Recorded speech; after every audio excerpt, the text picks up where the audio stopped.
ang kahit sinong tao, hindi lang senador, na manindigan kung sa tingin niya ano ang tama, lalo na kung para sa mamamayan.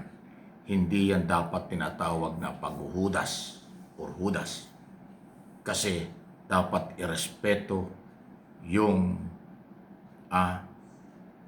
paninindigan kung saan tama at ano ang makakabuti sa bayan ng isang opisyal ng gobyerno o kahit pribadong sektor. Pero ito'y aking pinag-uusapan ngayon at sinasabi sa inyo dahil po pinapalabas ng mga anti-Marcos, pro-Duterte, na hudas daw ang galing sa oposisyon na pupunta sa majority, na katulad ng nangyari kay Senador, dating Senate President, now Senador Chis Escudero. Tinuturing nilang naghudas. Ngayon, kung may mga susunod pa na mga senador, yan din ang kanilang magiging paratang. Pero yan po ay para sa aking interpretation at opinion, mali.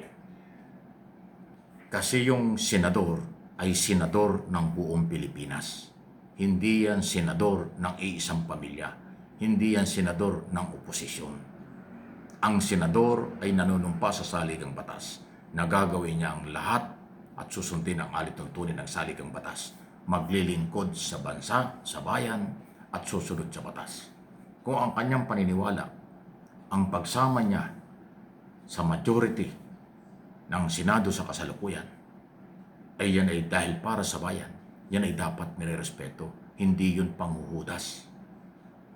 Ang posibleng panghuhudas para sa aking interpretation ay yung ayaw maglingkod sa bayan. Ang kanilang pinaglilingkuran ay isang partido o isang pamilya lang. Yun ang paghuhudas sa mamamayan. Pero yung sasama ka sa majority para gawin mo yung trabaho, sumama ka at nanindigan ka para panindigan mo yung sinumpaan mo sa saligang batas na trabaho mo. Hindi yun paghuhudas. Yun ang kailangan.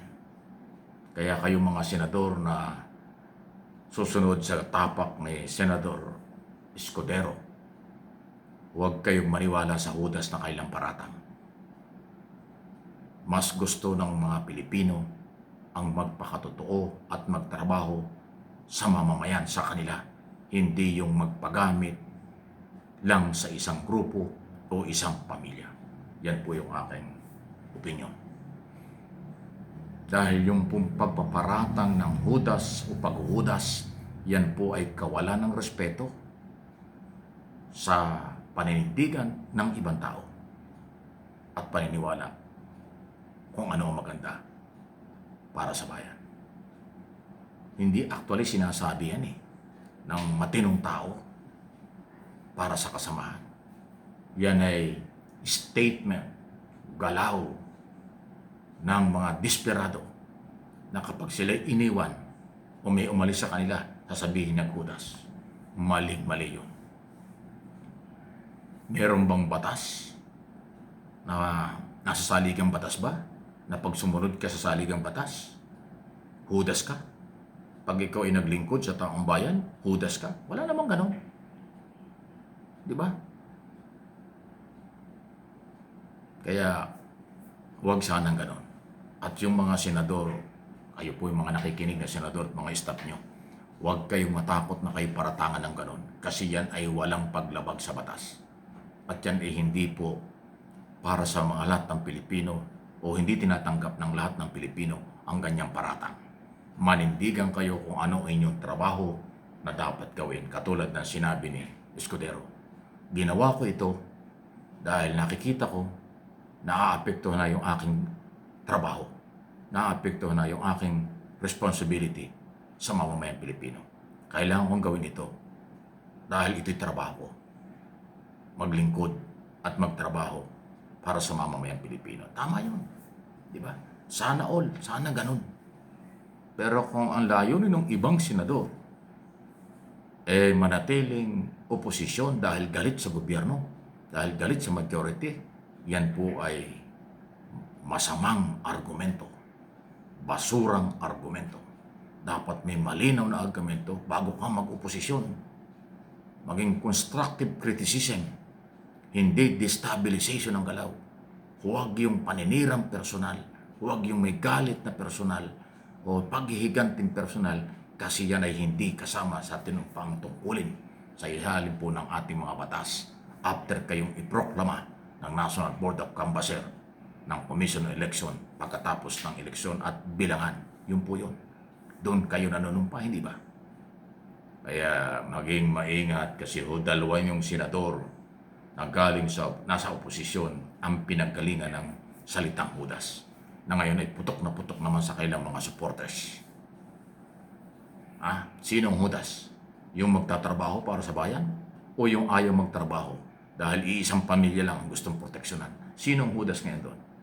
Nagtatanong lang po ako, ha? Huwag kayo magagalit. Pag nagalit kayo, baka kayo yung ganun.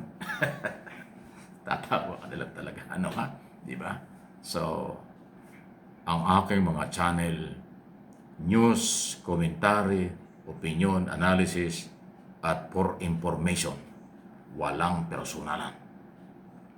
Kahit na mga halos napipersonalan nila sa iba't kanilang mga ginagalaw at isyo, hindi tayo sasali doon.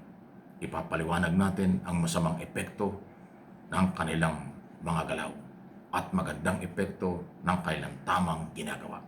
Kasi kailangan ating paglingkuran ng mamamayan sa positibo, hindi lahat ay negatibo. At dahil dyan, magpapatuloy ang aking mga channel. Ito yon, MA Pinoy TV, at yung isang channel pa natin, Mike Abby Opinions, YouTube and Facebook page. Samahan po ninyo ako. Mag-subscribe and mag-follow kayo. Mag-like and share. At ating paninindigan ito. Lahat tayo Pilipino. Huwag natin palalain ang away. Lahat tayo Pilipino. Kumbinsihin natin ang mga naliligaw. Sumama sa tama. Pero kung meron silang agenda, dahil sila may galit, dahil sila ay naghihiganti, mahirap pilitin yan. Bantayan na natin sila. Bantayan na lang.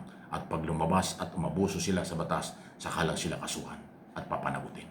No one is above the law. May galit ka, may personal kang galit o naghihiganti ka, hindi yan katuwiran para makawala kayo sa kaso na pwede ninyong nilalabag. Hindi po basihan. Judge, Your Honor, please, galit lang ako kaya ako nagawa ito. Kalokohan yun. Naghihiganti lang po ito. Kaya ako ginawa yun. Hindi po yan argumento sa kahit saan. Hindi yan katanggap-tanggap. Basta lumabag ka sa batas, may pananagutan. Kahit aping-api ka na, pero lumabag ka pa rin sa batas, mananagot pa rin. Kaya lang, medyo mababaw ang kaparusahan mo. Parang halimbawa, self-defense, ayan, ma-justify mo. Kaya mo nabugbog yung isang tao, physical injury ang kaso mo, pero justify mo kung bakit mo ginawa.